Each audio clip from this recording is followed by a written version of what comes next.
And we are back with another picks and predictions video for UFC Fight Night. Adesanya versus Pyfer. After coming off a successful week last week where we went, I believe it was 6-7 in terms of betting, making a ton of profit. Let's carry this over into this fight night. Starting off at the strawweight division, we have Alexia Thainara set to face off against Bruno, Brazil in a rematch.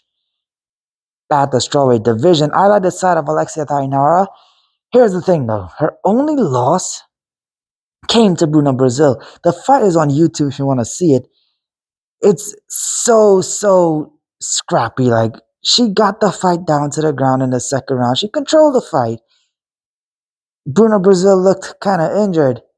And then Alexia, she threw in a very ill-advised takedown with poor technique and got caught in a guillotine choke. Bruno, Brazil, she has looked bad in her past couple of matches, and Alexia Thainara does have the momentum, but that fight IQ in the later stages of a fight, that can easily let her down, and that can make you lose a lot of money. So stay away from it in terms of betting. I do see Alexia Thainara being a little more cautious, avoiding making the same mistake twice, and winning this by unanimous decision. She struggled to get a submission in her first fight, and I don't see her being able to get one in this one. So yeah, give me Alexia Thainara to win by decision. No bet on the fight. On to the bantamweights where we have Ricky Simón set to face off against Adrian Yanez, and I really like the side of Ricky Simón here. I think the size is going to play a huge factor. Adrian Yanez, yes, he has nice boxing, but he doesn't have that one-hitter quitter power, and he's not going to have the power to stop Ricky Simón from pressuring forward, getting takedowns, and basically willing his way onto a decision victory. I see Ricky Simón getting the job done here by unanimous decision. On to the next one at the light heavyweight division between Navajo, Stirling and Bruno Lopes. The UFC is giving Navajo a layup here, and I do see him getting the knockout victory. Give me Navajo Stirling to win by knockout. On to the next. At the flyweight women's division, we have Casey O'Neill set to face off against Gabriella Fernandes.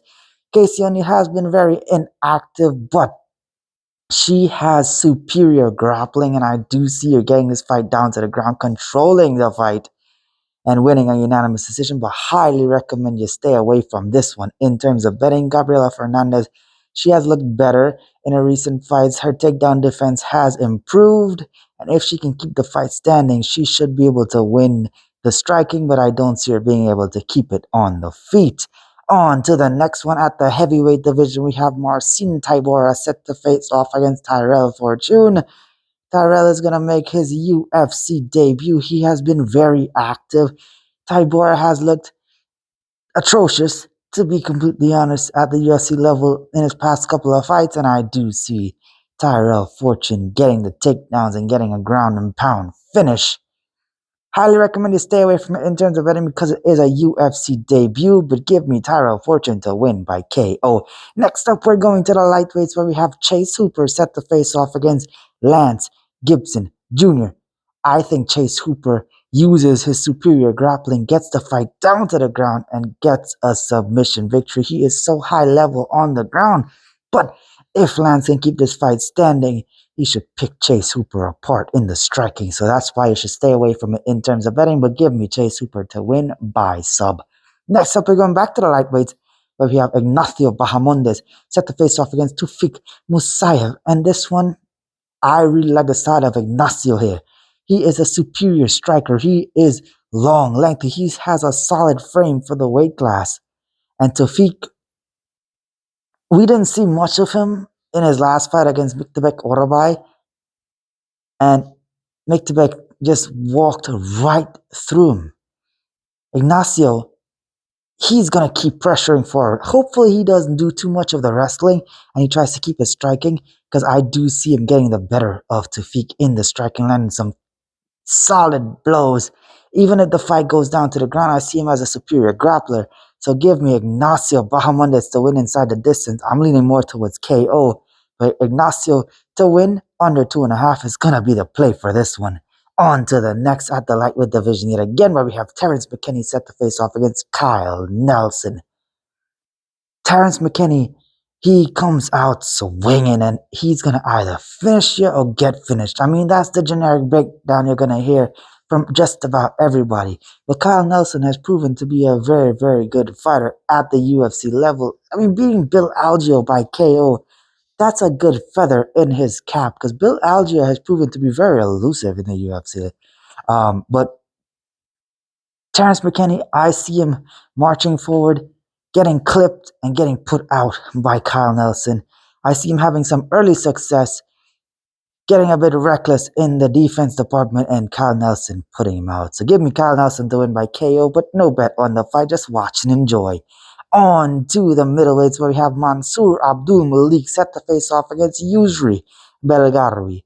And a lot of people like the side of Yousri because of what we saw against Azamat Bakoyev, but it's a whole different kettle of fish here. Abdul-Malik, he is a very, very solid grappler, yes. His striking leaves a lot to be desired, yes. But I do see him getting Yousri down to the ground easily with his high-level wrestling. I do see him landing some serious ground and pound shots here. I do see him landing one that can put Yousri out and get a finish. Give me Mansur Abdul-Malik to win money line. That's going to be the pick and the play for this one. Next up, we're going to the featherweights. We got Julian Erosa set to face off against Lerryan Douglas. A lot of people are on the side of Lerryan Douglas. He is a very entertaining fighter to watch. But I really like the side of Julian Erosa here. I think Lerryan is going to get reckless and he's going to shoot for a takedown or something like that, and she's just gonna be caught in a submission. So yeah, give me Julian Erosa to win by sub. No bet on the fight is a bit of a flyer. On to the next one at the welterweight division. We have Michael Chiesa set to face off against Niko Price. Niko Price looked absolutely terrible. I can't believe I actually placed a bet on Niko Price to win his last fight. It was a terrible read by me. Michael Chiesa, this is his final fight in the UFC. And I think he's going out with a victory here. I think he manages to get a dart stroke on Niko Price and win by submission.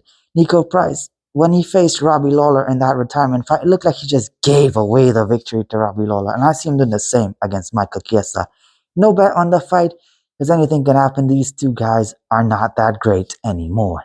Next up, we're going to the flyweight main.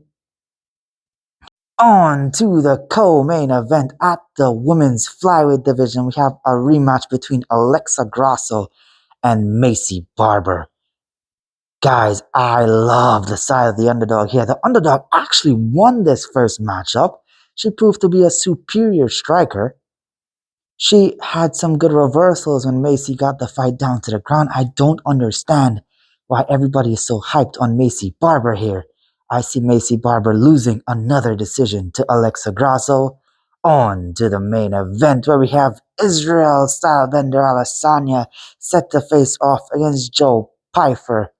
I like the side of the favorite here, placing a bet on Adesanya to win. I think he's a much better striker. I think he avoids being taken down. I think Joe Pyfer can get clipped coming in, which will make him a lot more tentative. Joe Pyfer is going to come out hot, but I don't think Joe Pyfer has 5-round cardio. He's going to look good in the first, and then Israel is going to catch his footing later in the fight and pick him apart in the striking. He's going to land leg kicks. He's just going to frustrate him. It's going to be similar to the Hermanson fight, in my opinion, and I see Israel Adesanya getting the victory here, placing a bet on Israel Adesanya to win and land more significant strikes. And this has been my picks and predictions video for UFC Fight Night Adesanya versus Pyfer. Be sure to leave a like. Let me know what you think of it down in the comments down below. Subscribe, follow me on TikTok, follow me on Twitter, support the channel on the Patreon, and I'll catch you in the next one. Until then, game time.